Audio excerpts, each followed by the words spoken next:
Hey, good morning, everyone. Our December meeting. We could call to order the December 4th Vision Zero Advisory Committee meeting. Miss Ruth, if you could please call to establish quorum.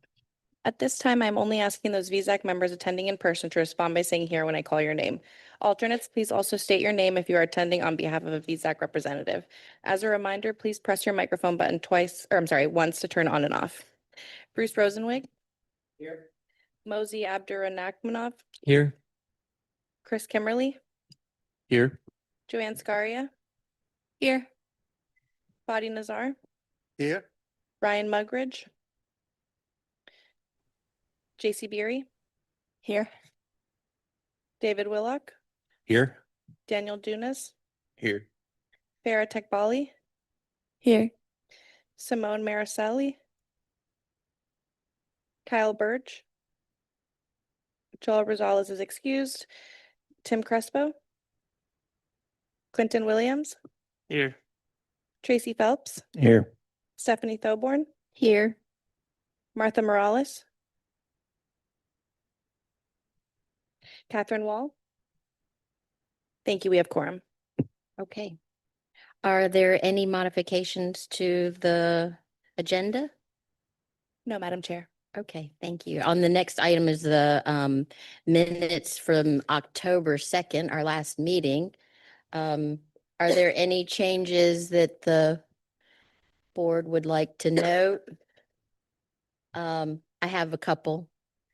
At the bottom of page 2 of 5, it says motion, item 2A, motion to recommend adoption. It says passed 1-1. I think it's 15.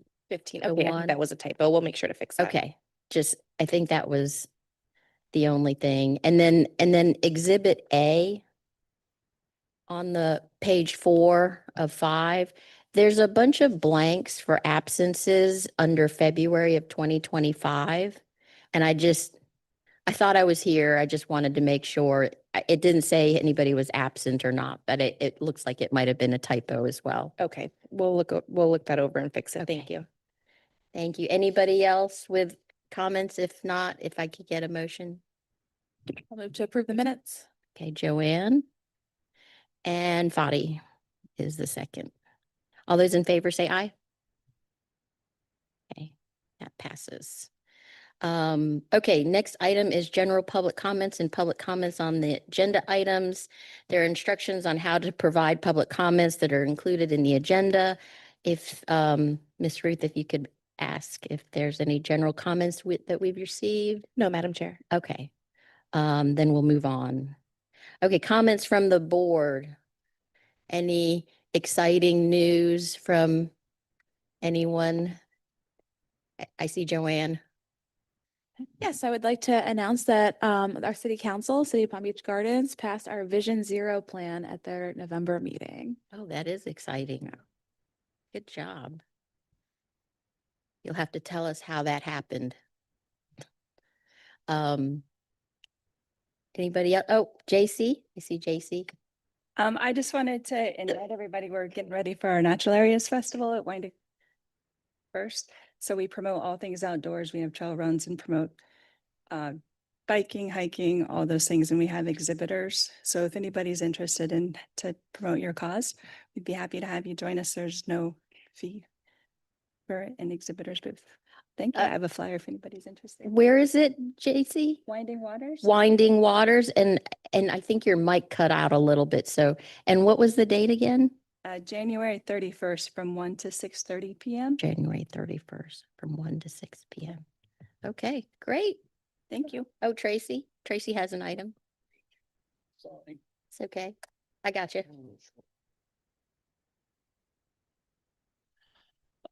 Yeah, we did a bike symposium back on October 30th, and that was it was a success.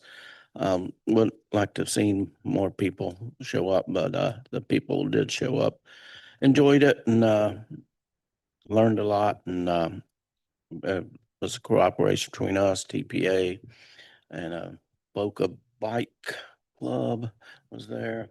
and a bunch of other municipal services in Boca and bicycle shops, and it all turned out well. So I would invite other communities, if you haven't done something like a bike symposium, to do it, because you would be surprised by the amount of people who's interested in something like that.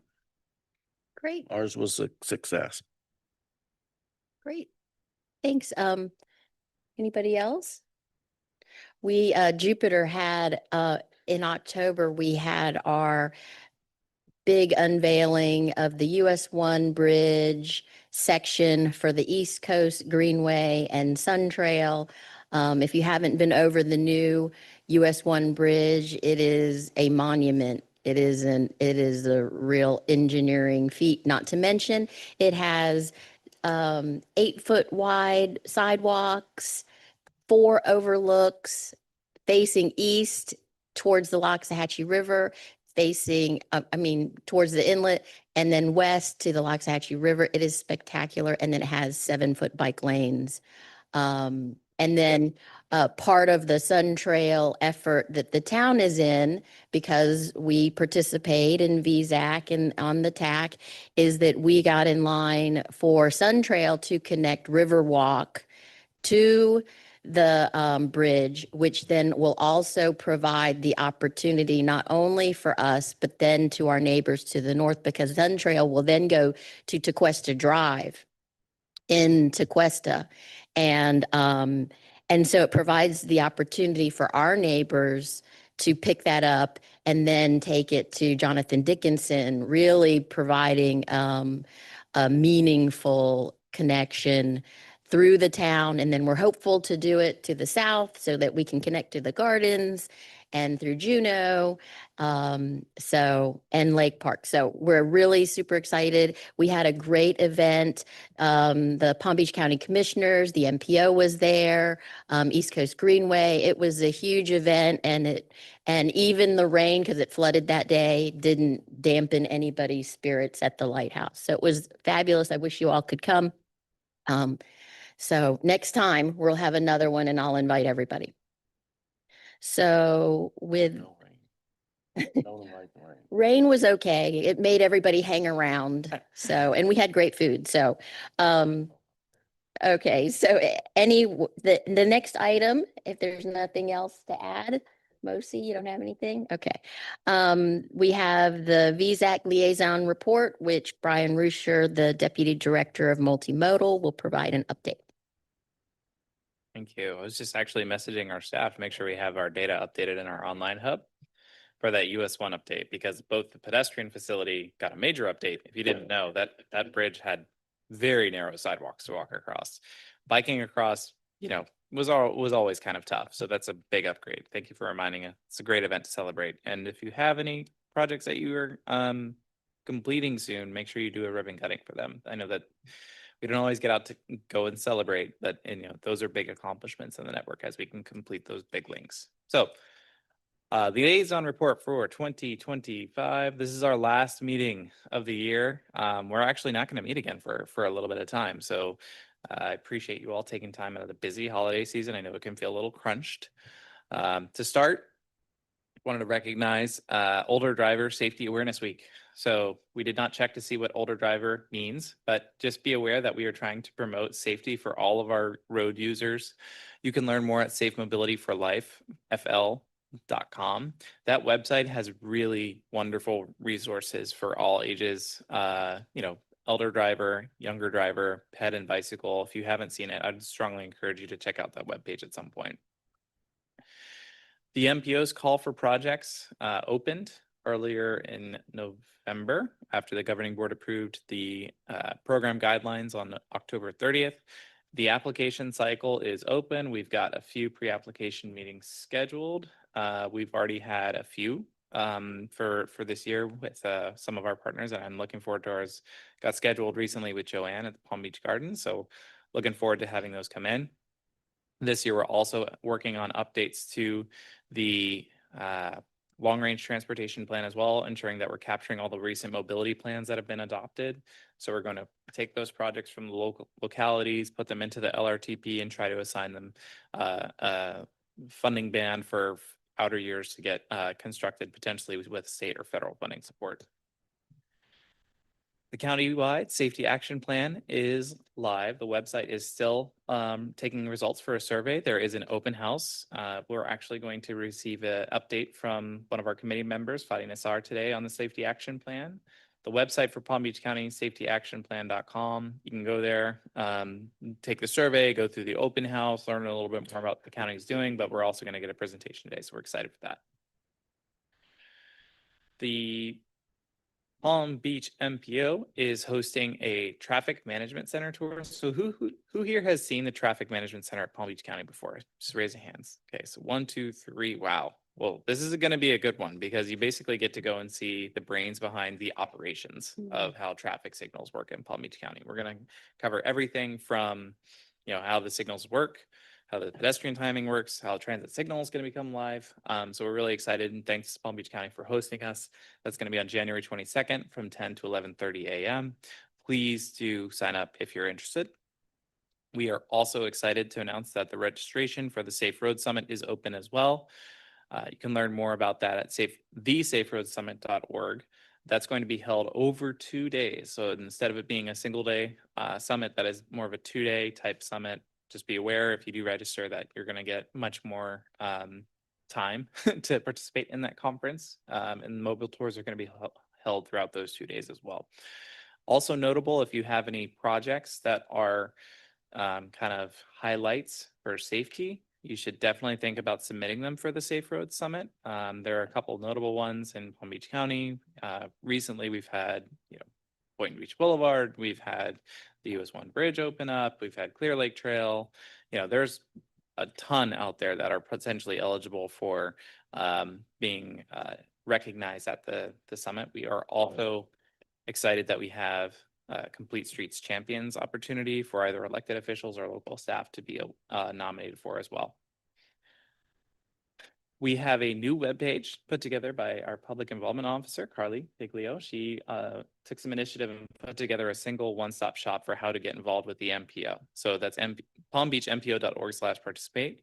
There you can sign up for our newsletter, learn about our events, see what events are upcoming from our partners. It's a really nice place to just go and see everything that's happening. I recommend checking it out at least once a month. Of course, if you want to get engaged and just kind of check out what the MPO has going on from time to time, the MPO newsletter is a really great resource. You only get an email twice a week. It has everything that usually we are going from, plans from our partners, our events, committee dates that are coming up, things to be aware of. So please do sign up for the newsletter. And that's it. Happy to take any questions. Does anybody have any? Tracy? So we can still ask for an application meeting. Yes, Yeah. we can. There are Okay. still spots available. We can send out the pre-application meeting link to all of our committees, or at least the TAC and the VZAC, because those are the Okay, we'll agencies. be in touch. Okay. Yeah, well, we would love to get more scheduled, especially considering the December calendar is pretty full, as I'm sure you all are, facing the same issue. January and February is a little bit more open, so make sure you get those booked as you can.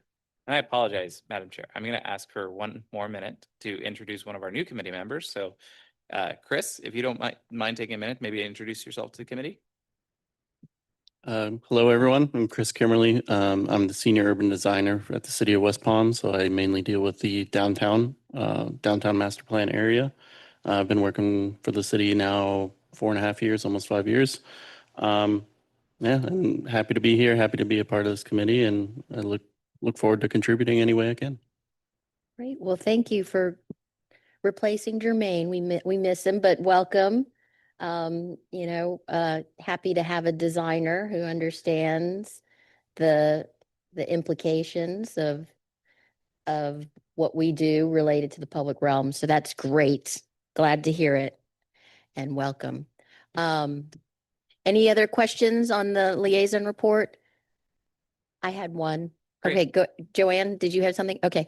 I'm not, where is the TMC tour going to be? That's going to be at the Palm Beach County's Vista Center. Oh, the location. Vista Center, so Yeah, out okay. west, so. I will get the. Down address by to you David. specifically. Yeah. Be He- careful offering up. a He parking said it spot. took him an hour to get here today from the Vista Center. That wow. is down Okeechobee. I mean, that's just incredible. That's why we need more mobility. If there's an accident, we have to Crash. fix this stuff. Yeah. Right, that's why we're here. Oh, right. Yeah. That's 1 hour down, going down Okeechobee. Construction there, so you might have a hard time finding parking. You know, once you Oh, go. oh, the construction too, right? Okay, Yeah. well, I would love to see the inner workings of the Death Star. I'm- No offense, Spotty. No, it is something to see. For sure.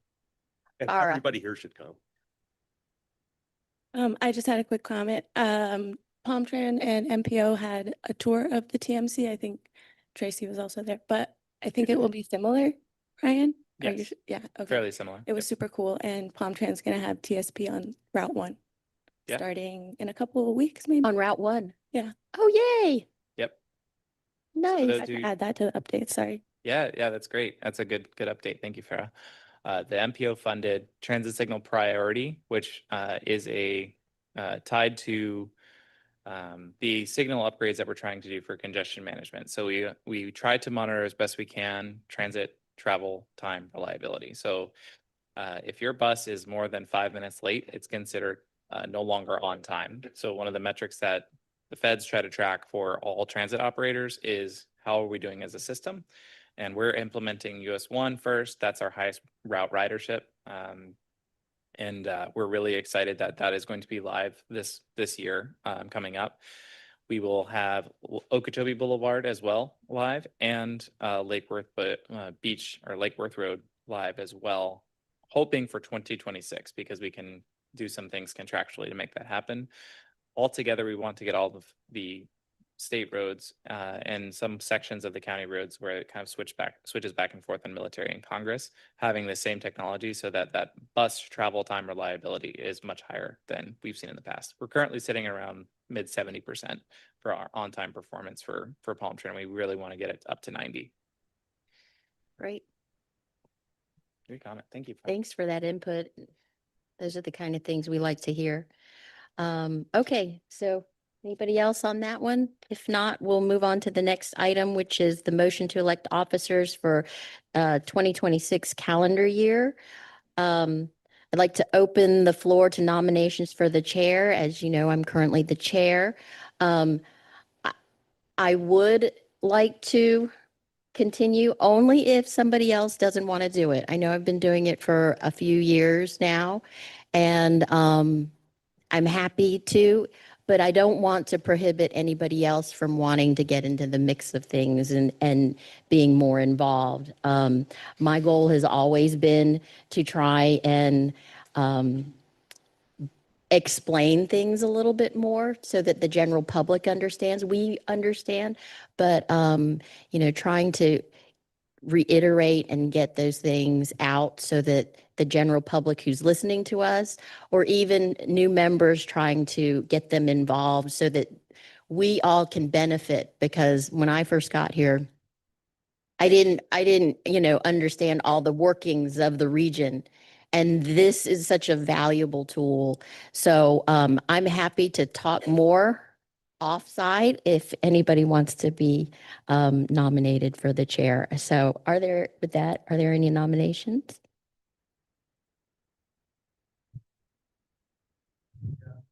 I'd like to nominate Stephanie. I think she did a great job. I'd like to second that. Thank you so much. I'm super. I think you're honored. fantastic. Oh, okay. Well, thank you so much. If there are any other nominations? Come on, Mosey. No? No? Okay.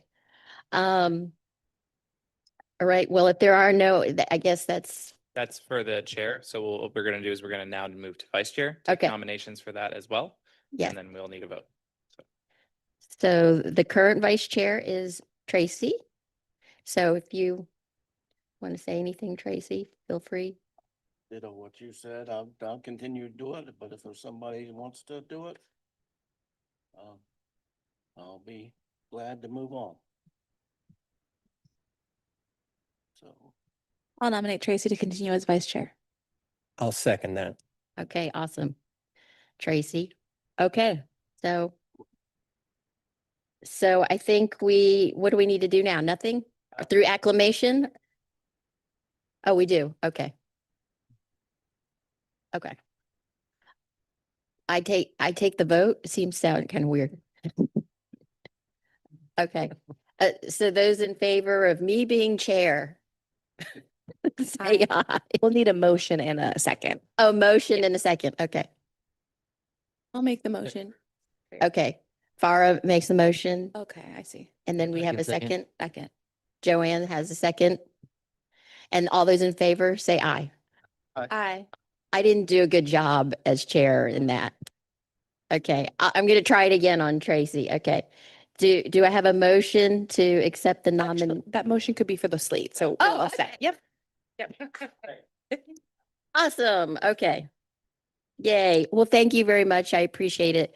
And I hope to keep things moving. So where are we? We're on the amendment number 2 of fiscal year 2026 to 2030, the Transportation Improvement Program. And again, Brian Rusher. Oh, wait, that's We're not actually- Brian. We're gonna turn it over to Mr. Matthew Massa, our senior transportation planner. Yep. So good morning, Madam Chair, members. I am Matt Massa, Senior Transportation Planner with the MPO's Programs Team, and presenting to you the action item, Transportation Improvement Program Fiscal Year 26 through 30 Amendment 2. And as a refresher, the TIP is a list of projects by phase and funding source over the next 5 fiscal years. The amendment, the active 26 through 30 TIP was adopted back in June of this year, and we are currently operating under the TIP's 2026 fiscal year. So what can trigger an amendment? The table here lists 6 specific criteria that can trigger an amendment, with 2 criteria tripping today's call for action.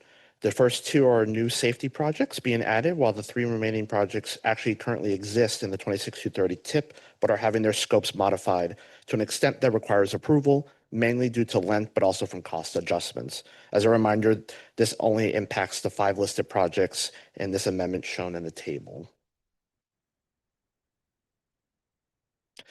So the 2 projects being added are railroad crossing safety projects. The first project on the left at the railroad crossing south of Military Trail and Beeline Highway.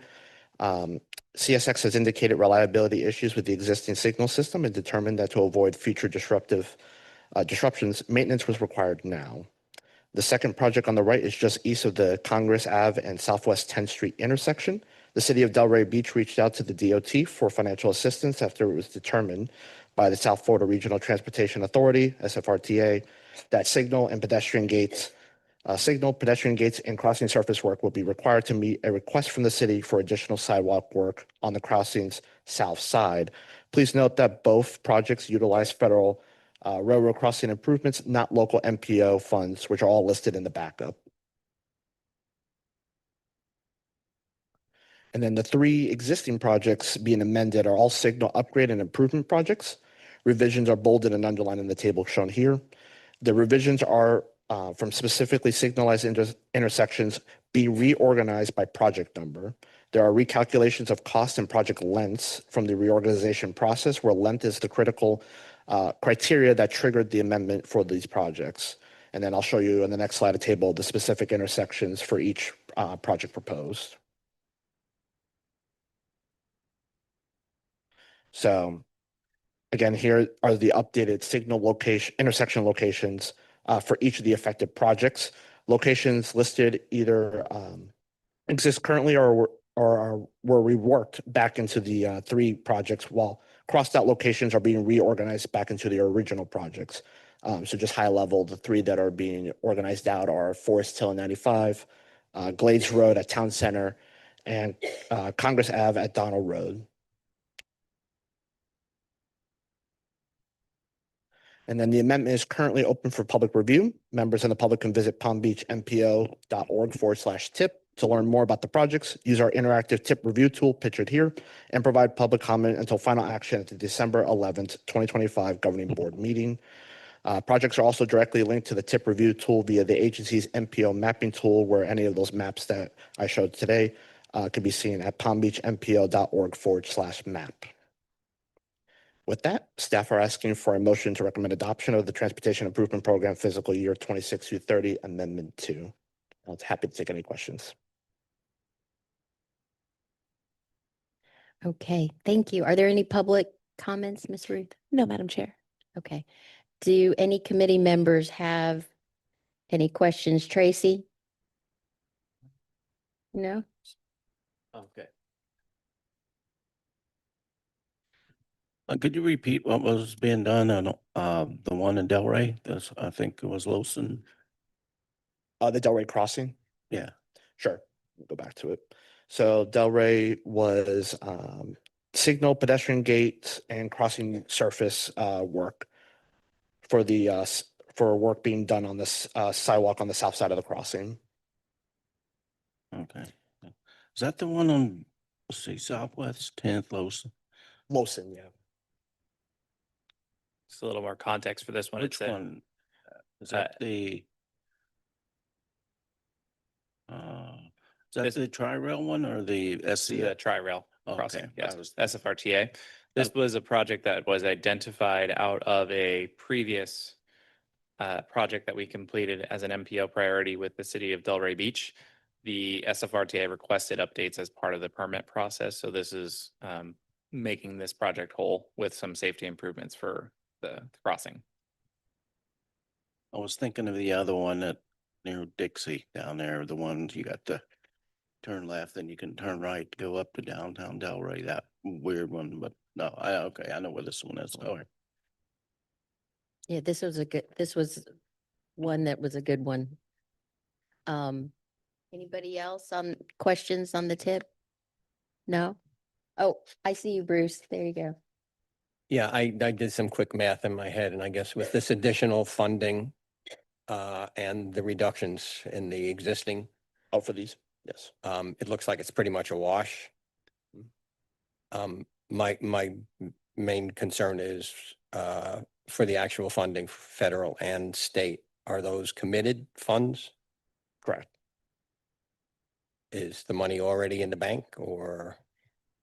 Yes, so the state for the railroad safety improvement, that is a state allocation that the state is able to utilize. Don't know exactly how the math works out in the work program, but there's always projects that are going up and down in cost based off of what we're doing. Best example is this signal project. You know, we are adding signals, taking them away. Some we might be able to do right away, that some cost estimates might change over time as you get further into the design process. So we don't actually need to move a pole. We don't need to move a signal box, are great examples of that. So the railroad projects, those are more straightforward. They're just things that we've identified that are safety needs. They need to move forward. The grand scheme of things, it's roughly $500,000 to $700,000 a project. That is a rounding error in the FDOT work program. The signal projects are a little bit more complicated. Obviously, those are ones where, you know, the money has to be kind of a little bit more massaged out. That this is our funding pot, so we have to balance the long-term work program and the checkbook, because we do work over 5 years. So that's important to know. But for the most part, these are all current year additions, and Yeah, they're I funded. understand all of that. I'm just concerned about the actual funding itself from these sources, from the federal and state coffers. Well, the good thing is this fiscal year, it's pretty much already set for the most part. We were going through like the de-obligation process of anything that was left over the previous fiscal year. And then our current funding bill, which is a bipartisan infrastructure law, is not set to expire until the end of the fiscal year. So we are expecting a renewal of that bill to come forward next in 2026. We don't know what that looks like, and that will impact future years, but this one is fairly set. There could be changes in revenue streams, obviously, if something happens with the economy, but I think we're in a pretty good spot for 2026. We're halfway through the year already, so we should be okay. Anybody else? I had a question. Kind of for you, maybe Tracy or DOT. I wanted to understand how Boca got all these span wires changed to mast arms as an amendment. I mean, that's a significant feat I mean, you're talking about a lot of mast arms. That's a lot of money. How'd you do it? Tell us. We all want to know. That's a secret. Since that's pretty much my doing. So if I told you I'd have to kill you, and since you're the chairman, I can't do that. So, no, we just applied. We had, I don't know that it's the law or anything, but so ever since I worked for DOT back in the 90s, we have always, even up in District 5, if you're 10 miles from the coast, your signal should be mast arms. Just for the hurricane, the wind loads, and the wind loads are 150 miles an hour when you design a signal, and span wires signals just do not handle that very well. So, so we made the effort to pass the TPA MPO, put those projects together, and on DOT roads, and to change all those out to mast arms. I mean, everybody should be doing it. I know it's expensive, and but when when the big one does come through, there's a good chance our signals are all be still up because they'll all be mast arms. I mean, I think that's amazing that, you asked and it happened.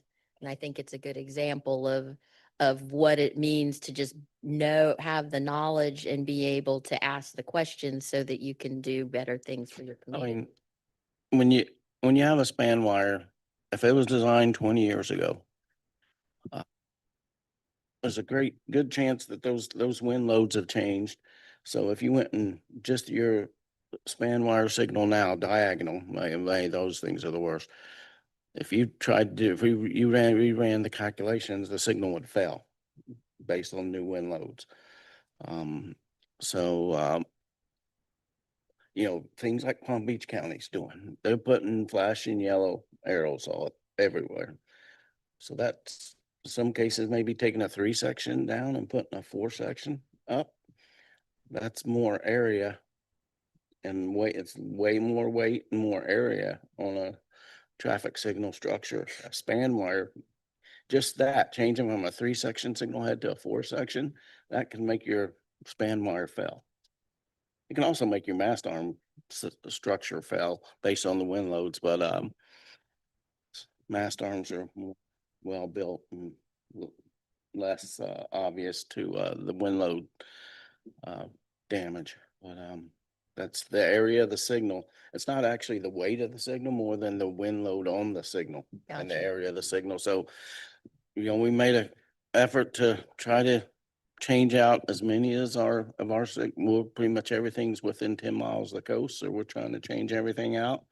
We would love to do it all in 1 year, but it takes time, and we're happy to get just these 4 or 5, and then we got a few more on another one down the road. And we always ask DOT when they have a project come through the city, if it's a span wire, we always ask, hey, can we get this upgraded to a mast arm? Okay, Never hurts to ask. great. They don't always say, oh, yes, but a lot of times they understand and say they would do it. Well, thank you and good job for Boca. Fadi. I mean, ideally, we like to change all our, span wire to mass arms, but since Boca is very close to the ocean, you have better justification, to have them funded. For us, unfortunately, we have a long list of intersection whenever there's a hurricane season, we have to go and take actual signal head out so we meet the wind load. And we'd like to have all the money and just convert them, but we don't have at this point. However, we do have, I don't know, maybe 100 of location where we literally have to go and take the signal out so they meet the wind load. A lot of work. Well, thank you for that. We'll continue. Oh, And there are some intersections you can't put mass arms because they're so big. So Cause the DOT mast arms only go up to like 78 foot.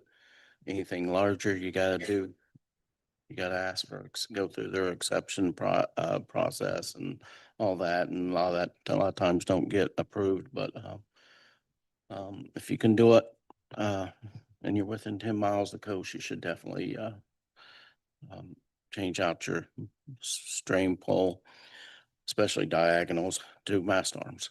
Great. Hey, Brian. Just wanted to make a note, for those who are interested in, just to reiterate the call for projects process, getting onto the priority list is going to be, very good for projects that are going to be moving forward.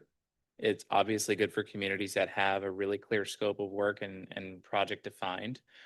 The LRTP does set forth that we are going to try to make projects as planning consistent as possible. So if we get things like signal projects in, our expectation at the agency is that these signal projects are not just going to be simple upgrades for resilience, but they're also going to include ADA improvements. They're going to include TSM&O technology and other advanced signal elements, which maybe weren't there with the previous signal projects. So we want to have really competitive projects that are going to help move the needle on more than just one particular element with note to resilience. So that is a valuable goal, but there are others we're trying to accomplish, and the agency's scoring and the agency needs. So just be aware, if you're bringing projects like that forward, there are also options, and maybe not so much the larger intersections where mast arms and span wires need to be, but roundabouts are a great option where you actually don't have to have a signal. I think Stephanie, I remember one of my first or earlier committees meetings, you talked about a peanut about in Jupiter. And I think I'm really interested to see the data from that a few years ago, now that it's been live. Alternative intersection design is really wonderful, and it much cheaper to operate and safer for that matter too. So just be aware of that. And as you're thinking about the projects you're going to submit this year. Great. Tracy? Also, a new mast arm structure doesn't just help with this, but with actually, the vehicle traffic. Again, if you want to put a no turn on right to limit right turns on, for pedestrians or bicyclists, a no turn on right signal, that's heavy. And it's also like a 24 by 24 or 36 by 36 sign. And that's so that requires a wind load calculation. If you put that on a span wire, it could easily fail your structure as a so we're upgrading so we can do things like that without even having to think about it. We have a brand new mast arm. We have it designed for not only our signals, but maybe a factor of safety to add a little more weight than we need, so we can make little improvements like that. Your bus priority. I don't think their equipment is going to be sticking anything on the span, but that's something where if you're throwing something on a structure and there's going to be a wind load calculation, that's not good. So just doing these mast arms not only going to help us with the traffic signal maintenance and the operations and the TSMO, but it will also help to do things with the mobility, like for pedestrians and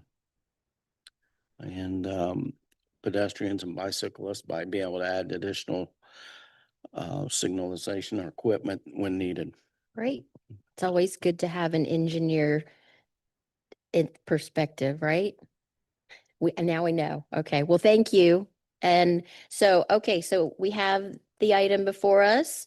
If there's no further discussion, can I get a motion for the amendment 2 of the tip in front of us? I'll make a motion to recommend it. Clint makes the first. Can I get a second? I'll go ahead and second. Daniel? And all those in favor say aye. Any opposed? Okay, Thank you, Madam Chair. thank you very much. Okay, so the next items are informational items. I don't think Twee made it. Okay, David, Twee's are you virtual. gonna do it? I'm here. No, Twee's online. Oh, Twee's online. Okay, I Thank thought you. she was coming from the Vista Center. No, no, no. no. Okay, gotcha. Yeah, we have zoning commission ongoing right now, so I popped out just to, Wait, can you hear us? yeah, can you hear me? Yep, we can hear you now. Thank you. Okay, great. Thank you. So thank you, everyone. I'm so happy to see several familiar faces there. So this is the countywide transportation master plan and really an update for you all on what has happened and what currently is happening in the future activities that will be going on this project. So please excuse my voice, I'm losing it. But anyway, so Brian, can you advance the slide or should I? Okay. We got it. Yeah, so quickly, this project started back in July of last year. The county issued, actually, July of 2024, the county issued a, for those of you who are new to this, the county issued an RFP for a consultant. We all realized, like, Stephanie has said, that it takes, a longer time to get to where we go, where we are either working, enjoying, or just basically as visitors. It takes a long time to get through the county. So this project is supposedly be looking at a framework to have all, this is the first of its kind, all 39 municipalities and the county participate so that we can come together and collaborate on how to resolve some of those hot spots and future planning. So this will be a future a land use based planning for the next 10 to 20 year horizon. So as part of the contract, the WSP, the engineering firm that got the project, they responded to the RFP and competed with 2 other major firms. And in the contract that was approved by our board, the county commissioners, in June, it details 14 basic tasks. And just let you know, these tasks were not developed by the county. There was a group of multi-jurisdictional members. Some of your cities have participated. They were represented from the North County, the Central County, South County, West, and then the Glades. So they were representative throughout the county experts to develop the scope, which then turn into these 14 tasks that the consultant has to do. Right now, we're in the second of 4 stages, the envision process. We've already gone through the discover, as WSP has labeled it. That is really the public engagement. They have sent to most of the municipalities that have the folders and or other transportation organization, all of your plans, all of your, your mobility plans, your transportation plan, and your land use plans in a portal so everybody can upload what is important to your community. They've gathered all that information. They've gone out to the public in September and October. And now we're pretty much behind the curtains doing the analysis part of it. So we are right there where the star is, and we are looking at tasks pretty much 5 through 7 during this phase. And if you notice throughout the whole process, there's public engagement. And I'll talk more about that later. Next slide, please. So after all the outreach that was done in September, and there was a survey that lasted through October 18th, these are some of the results we've gotten. We also had outreach to the commissioners as well as business interest groups, a city managers association. So our steering committee consists of over 100 participants. And again, 39 municipalities and their representatives, as well as the transportation experts, as well as your CRA, your DDAs, if you have it in your cities, and the business groups. So we also have a website that's active, and there's approximately 6,000 active users. So for those of you who want to stay updated and informed, please go to that site and I'll have that information. It's pbcmoves.com. So we also have email subscribers that, like I said, wants to know, but not necessarily have the time to, take away from their daily, schedules to participate in on all of these meetings. Okay, next, please. Okay, so the initial outreach consisted of the surveys, and these were conducted in 3 languages. They have 3 different kinds of survey. for the general public and elected officials, then the business community, and then the technical stakeholders, which are people like yourselves or the folks that are in the transportation business. And that includes private as well as public transportation providers. Some of these questions, as you can see, were ranking questions, and these are examples of the sample questions in the surveys. And there were a total of about 1,583 responses in total through our public engagement process with the surveys. Next, please. Again, there were 12 public meetings. The team, WSP team, originally was planning only 8 meetings, one for each of the district, one would be an overall, but we've asked them through input from, various groups. They did an additional 4. So again, approximately 400 people attended. These were done both virtually and in person to allow maximum, attendance and participation. So they were in an open house format. So as you can see, there's many ways in which interested parties can get involved and comment. And we had all these meetings throughout the Palm Beach County area. And as you know, Palm Beach County is such a diverse county. We have, in an unincorporated area, we have the Glades where they have their needs. The transportation needs may be, demucking, their projects alone may be $100 million. Then you have the Western communities. And you have the equestrian lifestyle that we need to make sure that we respect and protect. And then as you go forward to the east, you have density as much as 100 units per acre in some of the coastal areas. So we really want to make sure that everybody has a chance to let the consultant know what is important to their community. Next, please.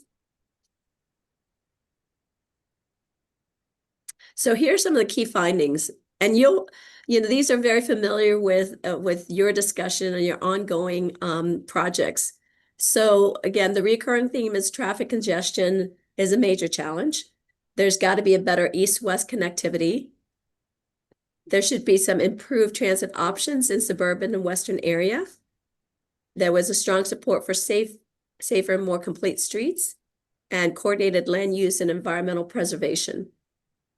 Some of the more highlighted prominent feedback included, utilization of electric vehicles and charging infrastructure, on-demand shuttle and shared mobility collaboration, smart traffic management, and also public-private partnership to, really implement some of those technology solutions. Next slide, please. Again, the 5 items on the left are the consistent theme that we see throughout these public engagement sessions. And then also there's other, information that was submitted. As you can see, Vision Zero Safe Street Plan was one of those. Next slide, please. The consultant came up with what they call 4 pillars. That is really, important moving forward in this project, that as they develop this transportation master plan. One is safety. And and then the next one is connectivity. As you can see, these are just repeated themes that we hear no matter which community we came to have our input meetings. Technology has one of the more popular choices when we did the survey, and providing mobility choices. Next slide, please. So the next step that is happening in the project, we will be working with a consultant to evaluate future growth and transportation demand, develop recommended goals and objectives and policy. Then they'll start developing recommended design principle and then looking at corridor and sub-area analysis. Next slide. So what this master plan is hoping to do is integrate land use and transportation for better sustainable growth of the county. Also looking at multimodal, not just mobility or the traditional ways of looking at transportation. Again, to be able to reduce the trip, internalize some of the trips and some of the development, and how to work together interjurisdictional wise. Because right now we all have our projects, we all have all of our community concerns, but we haven't been talking to one another, right? So if we have this master plan, there's a guiding framework. And then this will basically be the document that you would go to with your individual communities to either fund or go through grant applications, because this is it's not gonna just be just for one road or one corridor. It will be a county-wide, and that counts a lot more when you're seeking, federal and state funding. Again, some of the recommendation, sorry, can you go back? Yeah. So it'll be based on some of the existing uses and, and the desired and what's already in the books in the municipalities. But the consultant will also be testing scenarios that will allow the opportunity to test and tweak those assumptions. Next slide, please. So just to reiterate what the master plan will and will not do, the consultant will identify areas for growth and constraints, the hotspots, and recommend multimodal solutions to support that's supported by the land uses. They will also provide an online tool to address how development aligns with these recommendations. But the plan will not be able to do site-specific land use zoning changes. Obviously, dealing with 39 municipalities, we can't do that. But it could, and it will not really look at densities or intensities for those areas. And it will not deny future projects. So really, we would like more participation throughout the project. There is a contact page on the website that through the project you can upload information or ask questions throughout. So don't feel like you missed it with the public engagement forum that has happened. Next slide. So I'm here for questions. Okay, thank you, Twee. That was informational. You've gotten a lot of good responses. Before we get on to member questions, are there any public comments? Yes, Madam Chair, it looks like we have a public comment from Khurshid. Okay, does that count? Because you're the county, Khurshid, but okay. He's on our team, so yeah. Yeah. Yes, hi, Kashid Moyuddin with Planning Division. I work with TUI and just wanted to mention that to remind you, everybody, that don't feel that your input is not included. Every city has their technical people designated either by city manager or whoever designated them are in our technical group. They are providing input. So make sure that you know who is attending from your city, and any input that you have, talk to them also, frankly, and because they are much more involved and they can give you update in every which way. And also this committee's input as part of is also being considered because the Vision Zero Action Plan was also provided, uploaded by TPA on the web, I believe, on their portal. So all the annual plans from every city, you are representative of many cities. All of your cities' plans, I believe, all 39. Some municipalities have at this time provided their plans, their land use plan, transportation plans, their 5-year road programs, their mobility plans, if there are any, already WSP consultant already reviewing those. Yeah, and just to just as To a stay involved, wait. to stay, yeah, and to Yeah. stay involved, please talk to your city manager, whoever is on our technical committees. They'll give you update on everyday basis. So we, our website, the website for the project is ongoing. There's a lot more information there. Just want to point out also our upcoming meeting. It's for technical advisors like yourselves, the zoning director, planning director, Development Services Director, city engineers. It's really those technical folks. It's on December 15th. It's by invite only, so you should have had an invite. But the agenda for that will be posted 1 week before, so next Monday. So the consultant team is working on that. It will be, originally they were going to have more of a SOAR analysis. They changed and pivoted based on input. So like Krishi said, your input is important, and they are responsible to take the input and document that. So this upcoming technical workshop there'll be breakout sessions. There'll be certain things that they'll be able to convey to you to get information from all the various cities with all geographical needs. So hopefully once they get that input, they can put it into their analysis as well. And then for the next beginning of next year, they will, around March is when they'll start looking at their recommendations. So we'll be going out to the public again, not in the same fashion like we've been doing with different groups, but we'll be having more public input sessions on their recommendations. So the steering committee, I may add, in the steering committee, it primarily consists of representatives from the municipalities. The city managers have appointed certain staff to participate in this, and we've gotten very good, feedback and participation, as well as, you have your MPO, your school district, you've got your, CRAs, DDAs. We just need to make sure that we continue the momentum. So please, go back to your group and go and visit the website. Thank you. Okay, thanks, Twee and Krishi. Appreciate do we have any more public comments? No, Madam Chair. Okay. Anybody from the board have any additional comments to make regarding the countywide transportation master plan?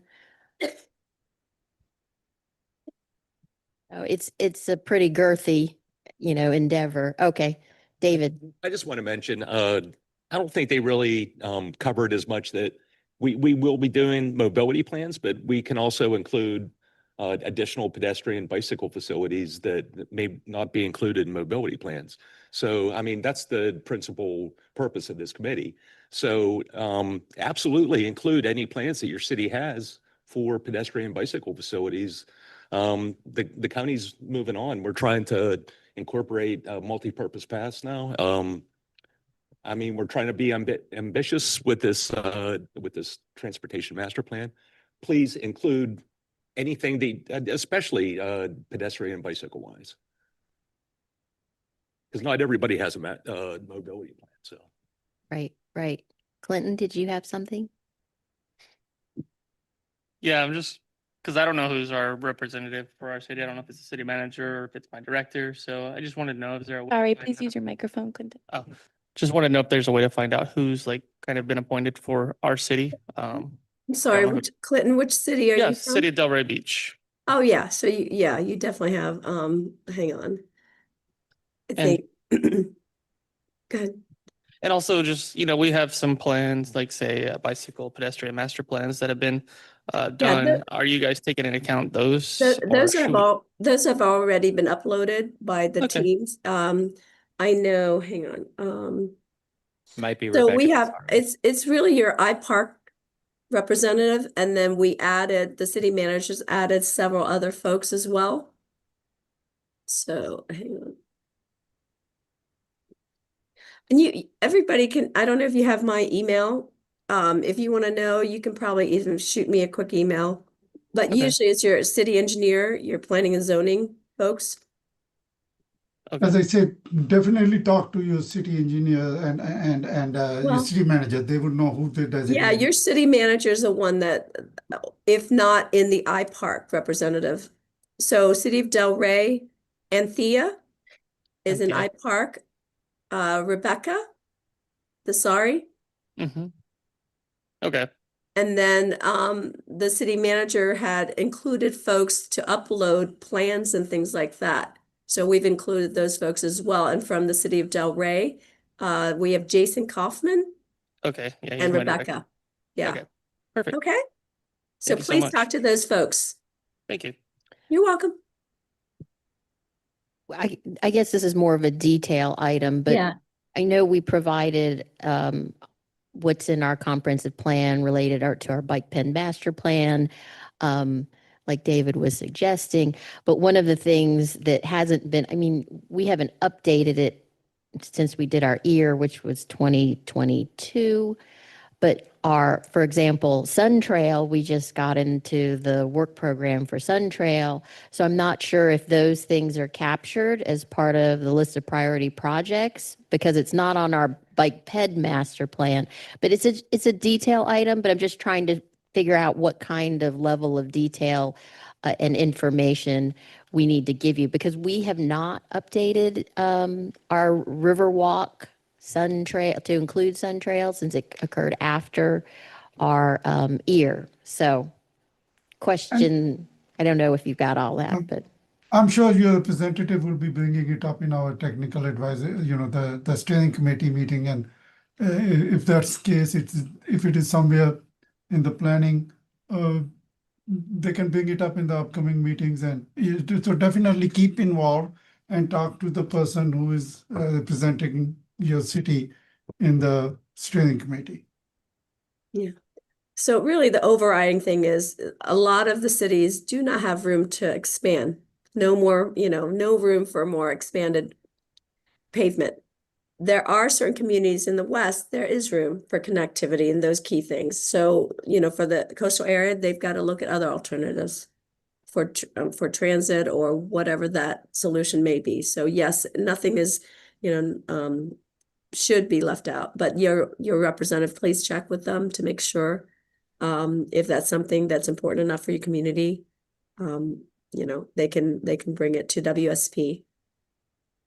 right. Yeah. I mean, one of the things for us in Jupiter, and just so that other representatives of cities can think of, is we've been looking at issues of how traffic and land use patterns impact our critical intersections, particularly those along Indiantown Road, which is, portions of it have failed, but now DOT upgraded it. So where our capacity is better, but we are definitely, when we were part of the bigger picture of economic development and bioscience as part of the region, we preserved lands for those purposes, but now we're trying to walk some of that back in terms of how that affects traffic. So looking at those things and understanding that this group isn't necessarily the one who's going to be the technical advisors, but trying to get to your technical advisors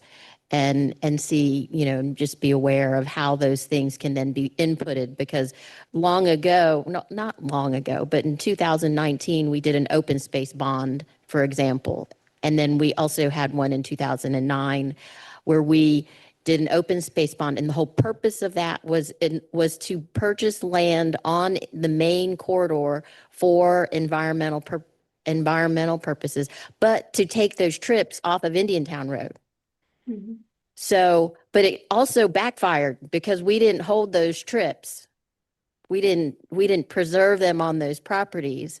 And so they just got sucked up somewhere else from other development. So, thinking about how those things work out and what your community has done is an important thing when we talk about mobility and traffic. And so now we're trying to make other options since like the Sun Trail and making connections otherwise through our open space and how that works east-west as well. So yeah, so that's very important. Again, we have 39 municipalities. Some of the municipalities don't even have state or county roads in there. So that's why we chose to do multimodal, because that also allows maintenance, consideration when you're looking at funding as well. So definitely, we know that it's not one size fit all, but some communities have, put their plans in there, but they also put maybe a one pager, what is prominent and important for them, whatever, however means you get your point across to the consultants. They'll look at it that, again, the charge is really to address county-wide transportation, but what results from this is at least some collaboration and some prioritized project that we all could help fund or implement. And I see, this project, our Board of County Commissioners and our leadership wants us to exist and be sustainable after the plan's adopted. So there may be some implementation suggestion committee or a group that will make sure that these projects actually, and newer projects as it may come up, also gets included as well. So it's a long term. It's not a 1-year thing. Have you been getting good input from all 39 municipalities? Or, some of the smaller ones or, for example, Belglade isn't on this group. Oh, yeah, no, we have, Belglade is in there. We've done 2 meetings out in the Glades area. Because she can verify also, but one of their major road concern is, the county road 880, right? Yes. So their major thing is demucking. Every 2 years, they have to improve or fix that road. So their concerns and issues are a little different. We also involve the agricultural community. Those are the Lighting business groups. issues too. Lighting issues too. on Yeah, the- lighting issues. Again, you the have rural city. roads, but it needs to be lit because you have the semis that come and address the agricultural community. That's where our food and things, so they have their own needs. And we do have representatives from that, as well as the cooperative extension representative from the county. So yeah, it's different issues than what we're used to. I live in East El Rey. It's a little different, consideration than when you go out and you're relying on, vehicular access. Okay. Well, great. I think the moral of the story is get with your representative, but also tell your neighbors, tell people what's going Yes. on. Let them know, when you go to church or temple or wherever, go and tell people about this stuff because this is a long-term plan and we need input in order to make change. Definitely. There's financial investment and also staff investment on this. So we need to, make that happen. Thank you. Thanks so much. Appreciate it. Thanks, Twee. Thanks, Krishid. So then are we good to move on to the next item, which is the Safe Streets and Roads for All Roundtable update? And is this you, Brian, or? Okay, just didn't know if somebody else was surprising us. Okay. We do have a surprise. Actually, we're going to do just a brief SS4A update. Fadi actually sent a PowerPoint this morning on the countywide transportation safety plan. I probably butchered the name and confused it too much with Twee, so I apologize for that. Just want to give you an update on the SS4A progress. I was really hoping that we would get the announcements on who got awarded this year by our committee, but I think the federal government shutdown delayed that. I think we have 4 implementation grants that are in right now with FHWA between the county, Boca, Lake Worth Beach, and others. So stay tuned. I think in March we'll obviously know that that'll be 3 months, after, before our next meeting. So we should know, and hopefully we'll get some implementation funding for us down this way. So to orient everybody, it's been a little bit of time since we kind of talked about Vision Zero as an overall concept. The MPO has been forward thinking and trying to press Vision Zero through its action plans in 2018. This is a movement to eliminate all traffic fatalities and severe injuries from our roadway and transportation system overall. We have pushed 3 Vision Zero action plan updates, 2018, 2021, and then most recently in 2025. You can leverage these documents and go back to them and use them over time to ensure that your plans are kind of reflecting the history and the trajectory of where we've been going. One of the notable takeaways, I think, just kind of looking at these documents recently and refreshing my memory on them, is that our traffic fatalities have increased and our serious injuries have started a decline. So that's one notable takeaway from just looking at things over time, is that you want to make sure that you're looking at the data and seeing things. There was some interesting commentary in both the Washington Post, and from Streets blog, which both had kind of articles about how Vision Zero is kind of working in some cities, not working in others. The cities where it's working are the cities that are investing. So Austin is probably the most notable example where they've decreased their serious injuries and fatalities on the road system through their transportation funding surtax that they passed a few years ago.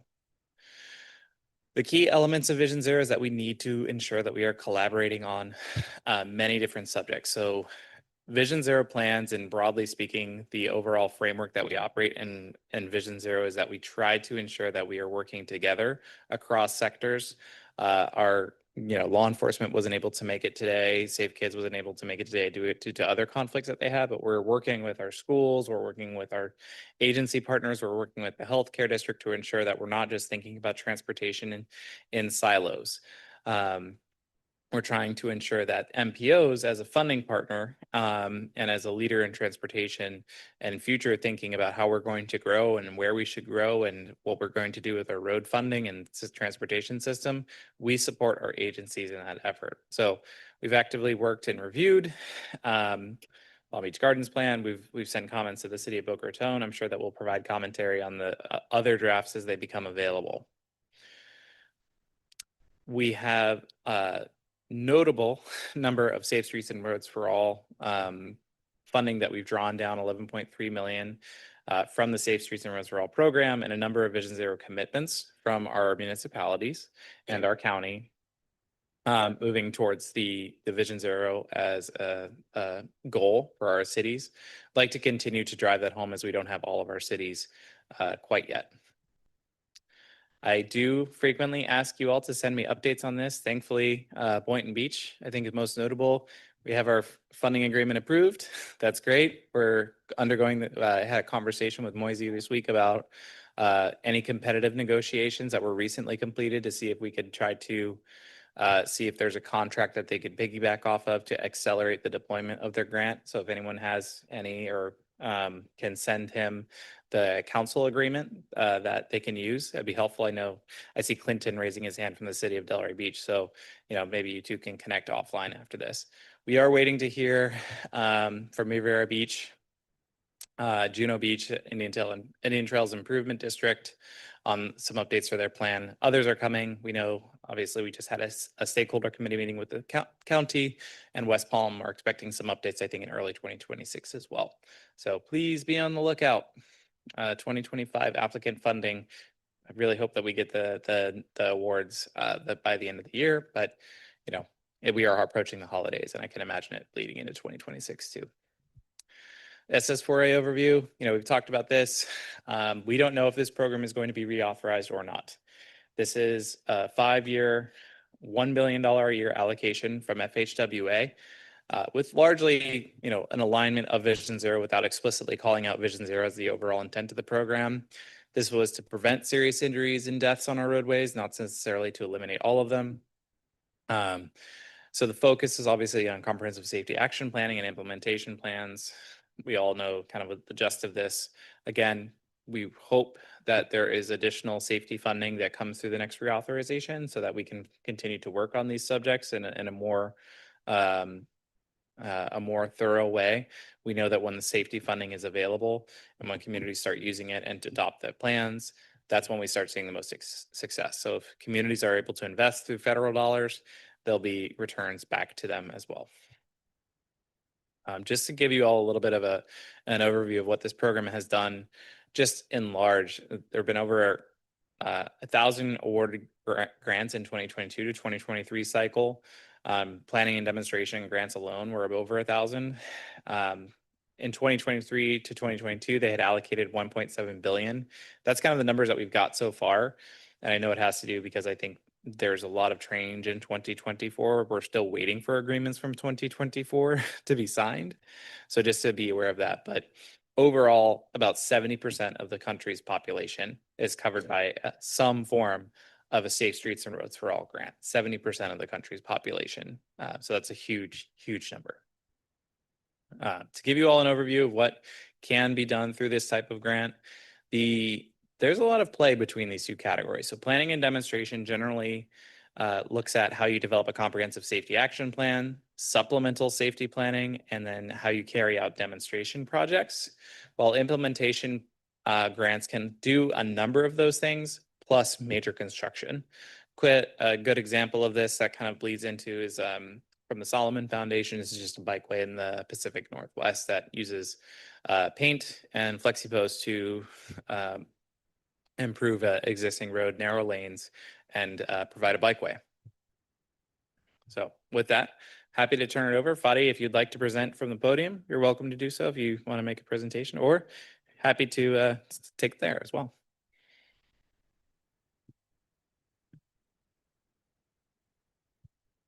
Thank you.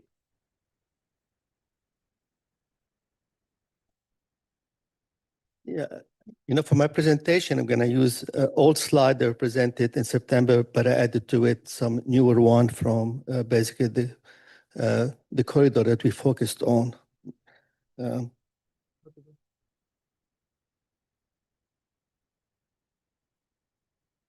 Okay. I'm going to go very quickly over some slides so we can focus more on what's relevant. So keep everything within 15 minutes. So basically, for Palm Beach County, there's a kind of reduction in fatal and serious crashes if we look between 2019 to 2023. However, for those involving walking and biking, there's a slight increase. Our study network really focused on county road and state road. So in blue, you have the state road, and red, you have the county roads.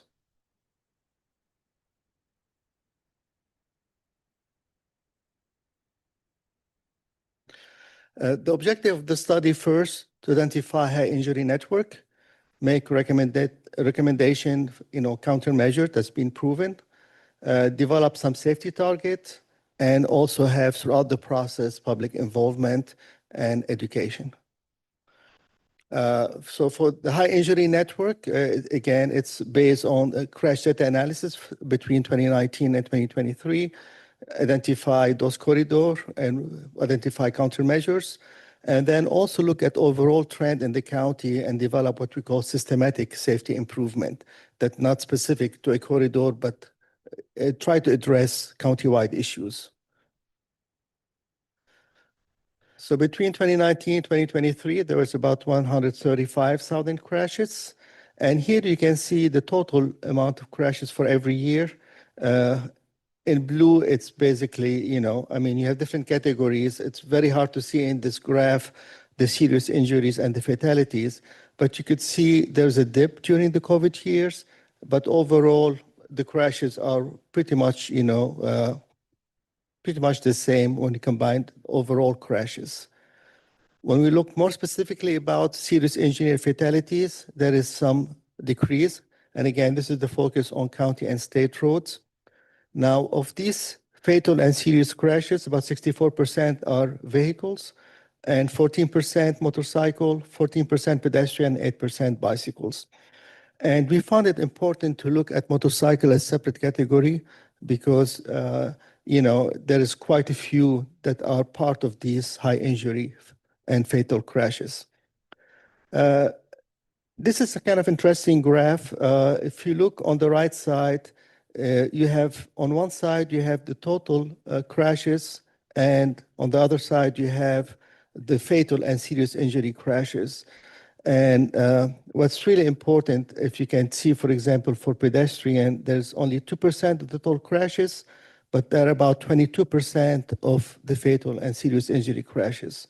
The other thing is the same for the motorcycle, from 2% to about 15%.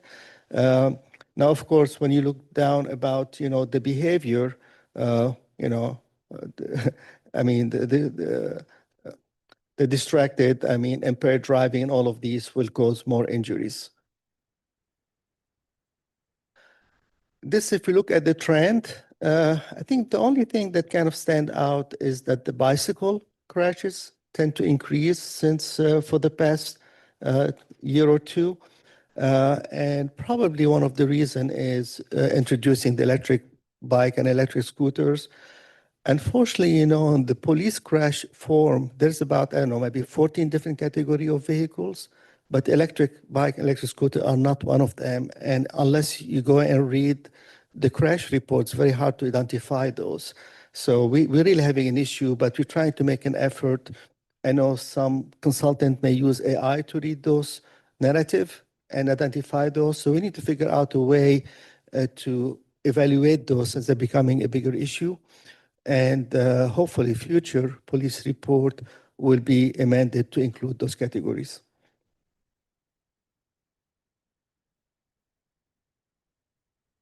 I'm going to go quickly over these trends, I think. So we developed separate high injury network for vehicles, for pedestrian, for motorcycles, and for bicycles. And again, in red is the county and in blue is the state road.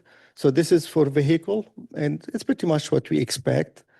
You know, if you look for motorcycle, and probably it's more tilted toward, you know, closer to the ocean, the cities and so forth. And I think this is probably information the cities may want to see, you know, we want to share those motorcycle injury network. Pedestrian, again, it's going to be more in the urbanized area, but also in the glades area. And this is for bicycle, and you can see probably A1A and the rest. So the result pretty much what we expected. And this is also help us justify where we need to spend the money or focus on. And I want to mention part of this study, we had access to what we call Safety View. It's part of the big data. What they do, they use information from GM vehicles to identify hard braking, lateral acceleration, and kind of identify based on speeding and so forth, effect, risk factor. And so this is also collaborate. So not only we're looking at crashes, but when we went ahead and developed our network, we tried to see, do we have information on risky behaviors and, you know, hard braking on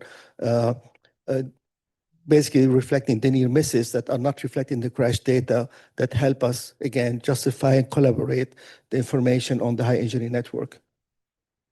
Again, this is the process. Briefly, you know, we have high injury network that we focused on the top 15% to develop specific recommendation, but we also look at the trend to develop systemic kind of recommendations. Part of the study, we focus on 5 corridors, and hopefully for the next phase, we're going to be applying for funding. Now, this is more recent information. It's more still in a kind of draft format, a kind of copy and paste for today's presentation. But I'm going to go over the 5 corridors that we selected. The first one, I'm just having hard time seeing there, so I'm going to look here.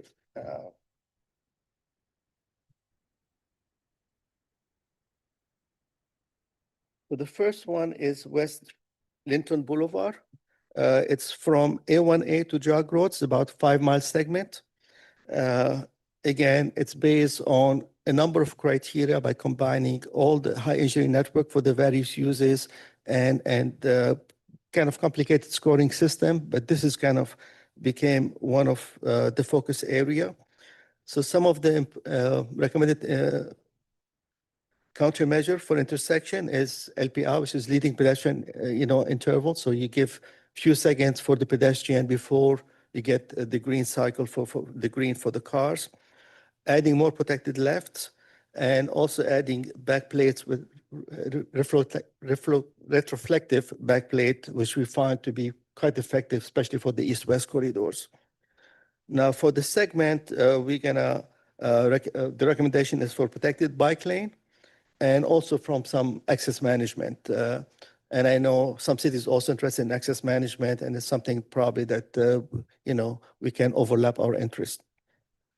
The second corridor is West Linton Boulevard, and it's from A1A to Jog Road. It's about 5 miles. And the recommendation is pretty much the same, LPI, protected left, backplates, retroflective backplates.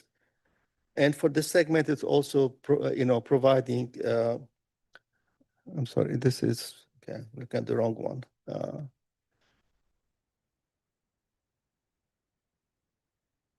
Yeah, the West Linton. Sorry.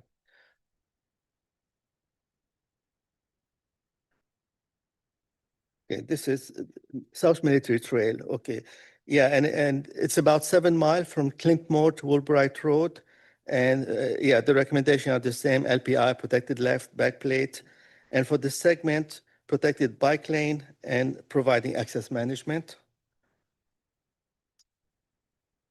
10th Avenue, which is from Bennett Drive to Jog Road, about 5 miles.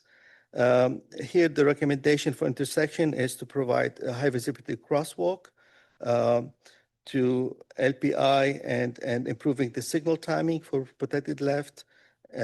For the segment, the recommendation includes speed safety camera at the school zones. This area has school zones, and in addition to access management.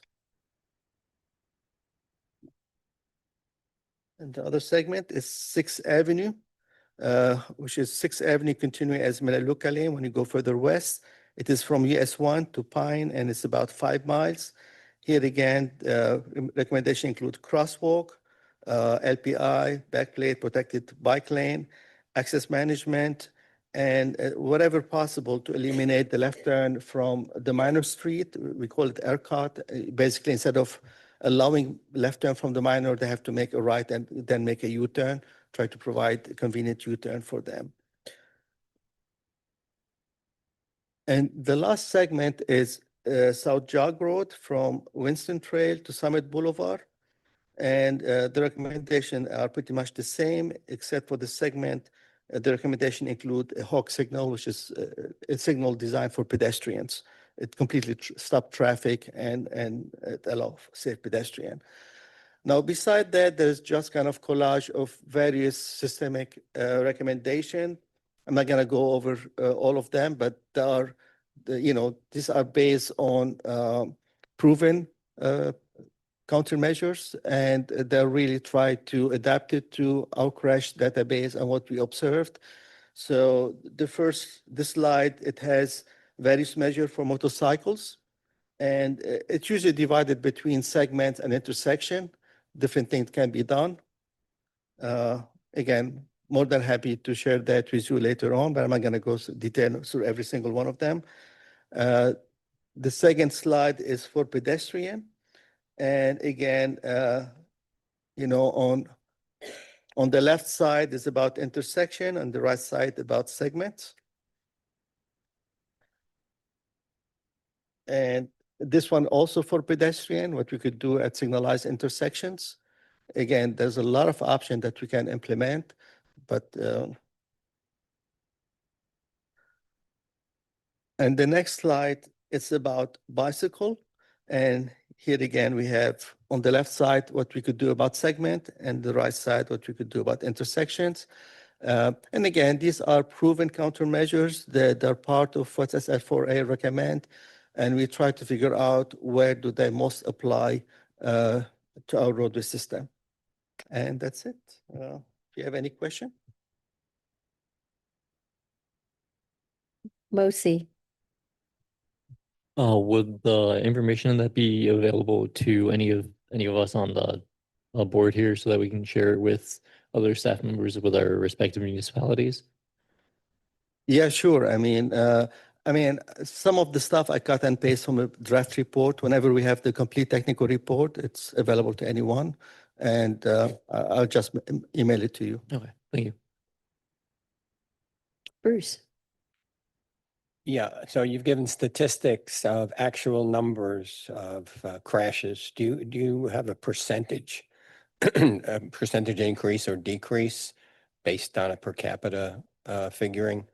How many trips there are, how many cyclists there are, how many pedestrians there are? I don't have it with me here, but yeah, the report is very detailed. So we have this information. It will be part of the technical report, and again, I can share it with you. Okay, and to access this actual report online, where would we go? I believe, yeah, we do have a website, and I don't think we have the draft report, but whenever we have a technical report that's in the final format, it will be there. Okay. I'll try to share with everyone the website link. I don't have it here, but I'm not sure. Yeah, it was on the liaison report. And I believe that, it should be available. We talked about early 2026. So I appreciate you getting a giving us a preview to all that stuff. You were the only one brave enough to do so today. So thank you for that. But it's Palm Beach County Safety Action Plan.com. They have an open house that you can go in and still take the survey and whatnot. I did have just one comment on the presentation. I was tracking some legislation on micromobility. I'm not sure if you've seen it. There's a bill currently in the legislature that is an update to micromobility device speed characteristics and licensure requirements for Class 3 e-bicycles. And there is a requirement, which is interesting because the crash reporting form takes so long to get updated. The legislature included in a bill that there would be a box for micromobility or e-bike devices on the crash reporting form. So that would basically require DHS-MDB to put that in. We'll track it. If we see any updates, we'll provide the committee that update too. But concur, it's hard to get through those reports and see what it's there. Thankfully, we're still working with Safe Kids Palm Beach County, but they're now tracking e-bikes and e-scooter crashes at the healthcare district. So that is another data source that we're trying to explore how we integrate into our crash dashboard too. Yeah, and I had yesterday conversation with Neil, his assistant for commissioner, trying to figure out how we're gonna extract this information. And in fact, he even suggested he had the staff, he can be able to go through crash report. Yeah, it's becoming an important part, and we need to look in more detail and have a way of understanding all of these e-bike and e-scooter crashes. And I know you're working also on, I mean, legislation has to also be part of it. And I need to mention, I mean, separate from this study, but the county gonna be starting a demonstration project for allowing golf cart on certain pathways. And we have selected, I think, few kind of pilot locations. So all of these, I think, need to be in any kind of future plan, looking both at the positive and negative side and how we gonna address any issue that may arise. I'll send out a USF study that supports some of the notes that we had today. So thank you, Fadi. Appreciate that. Thank you, Fadi. One question for you, Brian. The upcoming legislature that you just mentioned, could you provide us, the number or something so that we can, the town of Jupiter has a lobbyist? I'll send the number to the committee. to Okay, track. that'd be great because, we track those types of things. E-bikes that are significant, mostly you already asked some of the questions I had as well. So very good. Thank you. And could you put me on the list for your PowerPoint too, please? Yeah, anyone who wants the report, just let me know and we can share the website too. Yep. Okay, thank you so much. Thank you, Patty. All right, so did I have to ask for public comment on that or am I good? Okay, thank you. Administrative items, those are items 4A through 4C. They're informational only. There will be no staff presentation. And that is on the last page, well, the next to the last page of your agenda. Are there any public comments on any of these items? No, Madam Chair. Okay, so then, what do I have here? Our next meeting is in March, is that right? That is correct. March? Okay, but maybe go and see the back of the workings at the Vista Center. That'd be fun. I think I want to go. So everybody have a happy, healthy, safe holiday. Next meeting is in March and we'll see you then and our meeting is adjourned. Thank you so much.